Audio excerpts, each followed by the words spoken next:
మీ మోకాల నొప్పులకు ఎటువంటి సర్జరీ లేకుండా ఎపియాన్ పెయిన్ క్లినిక్ అందిస్తున్న అత్యాధునిక చికిత్స.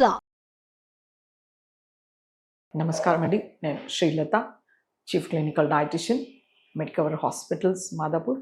ఇవాళ మనము మన డైజెస్టివ్ సిస్టమ్ని, జీర్ణశక్తిని మెరుగుపరచడానికి ఎలాంటి ఆహారం తీసుకోవాలో తెలుసుకుందాం. సో ముఖ్యంగా మనము ఈ మధ్యకాలంలో ఎక్కువగా హైపర్ యాసిడిటీ, గ్యాస్ట్రిక్ రిఫ్లెక్స్ రావడము, అంటే త్రేనుపులు ఎక్కువగా రావడం కానీ, కింద నుండి గ్యాస్ పాస్ చేయడం కానీ, పొట్ట ఉబ్బడం కానీ, లేకపోతే ఇంకా కొన్ని ఛాతీలో మంటగా రావడం కానీ, ఇలాంటివి ఎక్కువగా చూస్తున్నాం.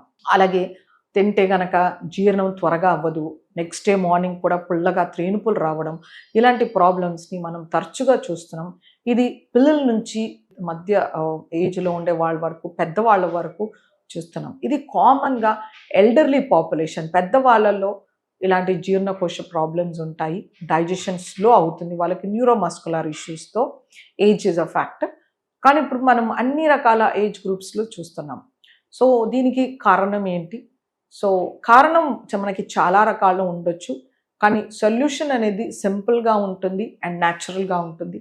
సో ఇది ఒక పెద్ద ఇబ్బంది అనేది కానే కాదు. సో ముఖ్యంగా మనం ఇక్కడ గుర్తుపెట్టుకోవాల్సింది ఏంటంటే, మనం ఆహారం తీసుకునేటప్పుడు ప్రతి ఒక్క మీల్కి కనీసం అరగంట కేటాయించాలి. సో ముఖ్యంగా మనం బ్రేక్ఫాస్ట్ తీసుకునేటప్పుడు చాలా కంగారుగా, హర్రీ బర్రీలో ఏదో ఒక నోట్లో పెట్టుకోవడం, ప్లేట్ పట్టుకొని తిరుగుతూనే ఉంటాం, త్వరగా ఫినిష్ చేసేసుకుని వెళ్ళిపోతుంటాం. ఇలా హర్రీ బర్రీ చేయకూడదు. మన బ్రేక్ఫాస్ట్ కోసం మనం ఖచ్చితంగా టైం కేటాయించాలి. అలా కుదిరినప్పుడు మనకు చాలా ఇంపార్టెంట్ మీటింగ్స్ ఉన్నాయి, ఆ టైం లేదు, ఒక గ్లాస్ పాలు, ఒక పండు తినేసి వెళ్ళిపోవచ్చు. బట్ హర్రీ బర్రీలో మనం ఎటువంటి ఆహారం తీసుకోకూడదు. దీనివల్ల మనకు డైజెషన్ స్లో అవుతుంది, రిఫ్లక్స్ స్టార్ట్ అవుతుంది అనమాట. సో అన్నము కానీ, మనం ఆహారం కానీ ఏది తీసుకున్నా కూడా ఫస్ట్ మోస్ట్ ఇంపార్టెంట్ మనం ఏ టైమింగ్లో తీసుకుంటున్నాం అనేది చాలా ఇంపార్టెంట్. టైమ్లీ మీల్స్ తీసుకోవాలి, most important. Second thing, proper chewing, సరిగ్గా దాన్ని మెత్తగా నమలాలి. ఆహారాన్ని మంచి మాయిశ్చరైజర్, మన నోట్లో ఉన్న సలైవాతో అది సాఫ్ట్గా అయిపోవాలి పొట్ట నోట్లోనే, తర్వాత మనం మింగాల్సి ఉంటుంది. ఇది సెకండ్ మోస్ట్ ఇంపార్టెంట్ థింగ్. అంటే ఫస్ట్ టైమింగ్ దగ్గర ఏంటంటే, లేట్ నైట్ మీల్స్ అనేవి తీసుకోకూడదు మనం, most important. Early dinner or timely dinner అనేది చాలా ఇంపార్టెంట్. ఎవరికైతే రిఫ్లక్సెస్, ఈ గ్యాస్ట్రోఇంటెస్టైనల్ ప్రాబ్లమ్స్ ఉన్నాయో వాళ్ళు ఎర్లీ డిన్నర్ తీసుకోవాలి. మిగతా వాళ్ళు నార్మల్గా 8 o'clock అలా, 8 అలా ఆహారం తీసుకుంటే చాలా మంచిది.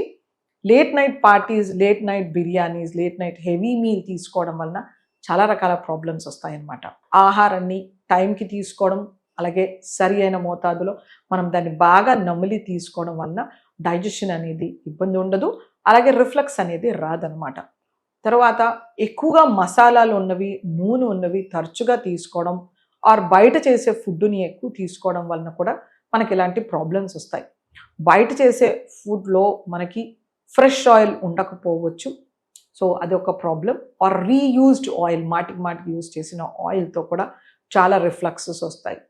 ఆర్ కొన్ని యూనిట్స్లో, ఆర్ కొన్ని హోటల్స్లో కానీ, రెస్టారెంట్స్లో కానీ ఒకేసారి చేసి పెట్టేస్తారు.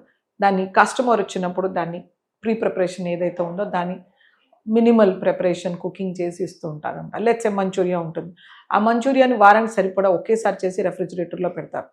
సో దాన్ని ఎప్పుడు కస్టమర్ వస్తే దాన్ని ఫ్రెష్గా గ్రేవీ తయారు చేసి అందులో వేసిస్తుంటారు. So for an example. అలాగే నూడిల్స్ కూడా ఒకేసారి ఉడికించి పెట్టేస్తారు, దాన్ని కస్టమర్ వచ్చినప్పుడు చేస్తారు.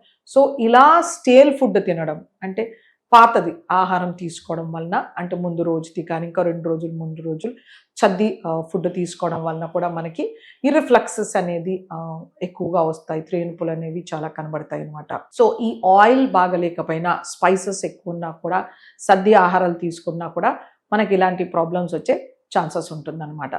సో మనం హోమ్ మేడ్ ఫుడ్స్, ఇంట్లో చేసినవి సరి అయిన టైంకి ఫ్రెష్గా మనం టైం కేటాయించి బాగా నమిలి తీసుకోవడం వలన మనకి గ్యాస్ట్రిక్ రిఫ్లెక్సెస్ తగ్గవచ్చు. ఒకవేళ ఇలాంటి ప్రాబ్లమ్స్ ఉన్న వాళ్ళు ఎలాగ ఆహారం తీసుకోవాలి?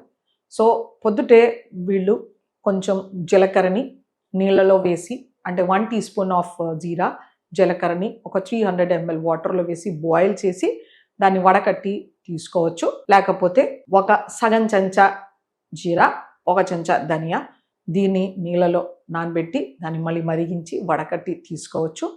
లేకపోతే ప్రతిరోజు 1 చెంచా సోంపుని నీళ్ళలో వేసి పొద్దున సాయంత్రం 1 టీ స్పూన్ నీళ్లు మరిగించి ఈ సోంపు నీళ్ళని మనం తీసుకోవచ్చు. లేకపోతే చాలా ఎక్కువ రిఫ్లెక్సెస్, బ్లోటింగ్, గ్యాస్ ఫార్మేషన్ ఉన్నప్పుడు మనము ఒక 100 గ్రామ్స్ మిశ్రి, ఒక 100 గ్రామ్స్ వాముని, అలాగే 100 గ్రామ్స్ ఆవు నెయ్యిని తీసుకుని ఈ వాముని బాగా వేయించి పొడి కొట్టుకొని మిశ్రిని కూడా పొడి చేసుకోవాలి. సో ఈ మూడుని కలిపి మనము ఒక మిశ్రమం లాగా తయారు చేసి ప్రతిరోజు before breakfast 1 teaspoon, before dinner 1 teaspoon, ఇలా డయాబెటీస్ లేని వాళ్ళు చేయాల్సి ఉంటుంది. అండ్ హైపర్లిపిడీమియా లేని వాళ్ళు ఇలా ఒక 15 రోజులు చేయడం వల్లనే మీకు చాలా తేడా అనేది కనిపిస్తుంది. డైజెషన్, బెల్చింగ్ అనేది తగ్గుతుంది అనమాట. సో మనము ప్రొద్దున్నే ఒక సగం చెంచా నిమ్మరసము, సగం చెంచా అల్లం రసము, సగం చెంచా జీలకర్ర పొడి, 1 చెంచా తేనె, ఇవన్నీ రంగరించి పరిగడుపున దాన్ని మనం తీసుకోవడం వలన కూడా మనకి ఈ రిఫ్లక్సెస్ అనేది తగ్గుతాయి అన్నమాట. సో మన డైజెషన్ని ఇంప్రూవ్ చేయడానికి ఇదొక ఎక్సలెంట్ చిట్కాలు, మన ఇంట్లో ఉండేవి సింపుల్గా. అలాగే మనము త్రూ ద డే మజ్జిగ, ఫ్రెష్గా ఉండే మజ్జిగని మనము దాంట్లో వాము పొడి కానీ, జీలకర్ర పొడి కానీ, పుదీనా పేస్ట్ కానీ, అల్లం రసం కానీ వేసి ఇవి ఏవైనా కాంబినేషన్లో 1 లేదా 2 కాంబినేషన్లో మనము ఆ మజ్జిగని 2-3 సార్లు తీసుకోవడం వలన కూడా మనకి ఈ రిఫ్లక్స్ అనేది తగ్గుతుంది. మన డైజెషన్ అనేది బాగా ఇంప్రూవ్ అవుతుంది అనమాట. అలాగే మనము ఆయిల్స్ని తక్కువగా వాడుకుంటే మనకి డైజెషన్ కూడా బాగా ఇంప్రూవ్ అవుతుంది. తర్వాత బయట ఫుడ్ ఖచ్చితంగా మానేయాల్సి ఉంటుంది. మనము కీరా దోసకాయని మనము సాలడ్ రూపంలో మధ్యాహ్నం, రాత్రి తీసుకుంటే కూడా మన డైజెషన్ అనేది ఇంప్రూవ్ అవుతుంది. అలాగే ఒక సగం వెల్లుల్లిపాయని మనం దంచుకుని, ఎంత సైజుగా ఉండే వెల్లుల్లిపాయ, దాన్ని మనం ఆహారం స్టార్ట్ చేసే ముందర ఫస్ట్ ముద్దలో కలుపుకుని అలా వెల్లుల్లిని మనం తినడం వలన కూడా డైజెషన్ అనేది ఇంప్రూవ్ అవుతుంది. ఇది ఎక్సలెంట్ యాంటీఫ్లాట్యులెంట్, గ్యాస్ ఫార్మేషన్ తగ్గించడానికి.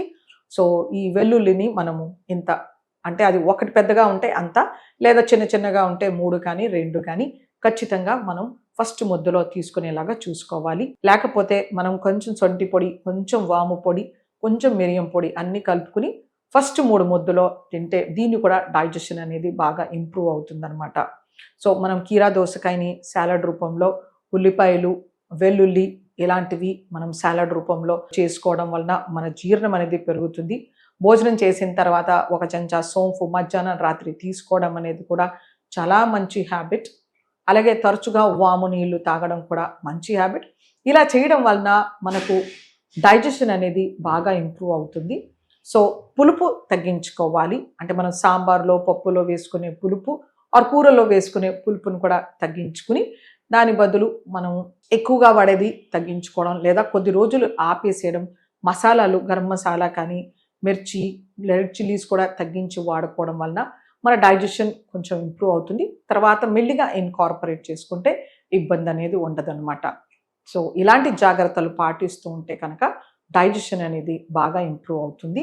ఎస్పెషల్లీ మనకు ఈ చల్లగా ఉండే టైంలో రాడిష్ బాగా దొరుకుతుంది, ముల్లంగి. సో ఈ ముల్లంగిని కూడా మనం ఆహారంలో చేర్చుకుంటే మనకి మంచి డైజెషన్ అనేది ఇంప్రూవ్ అవుతుంది అనమాట. నమస్తే.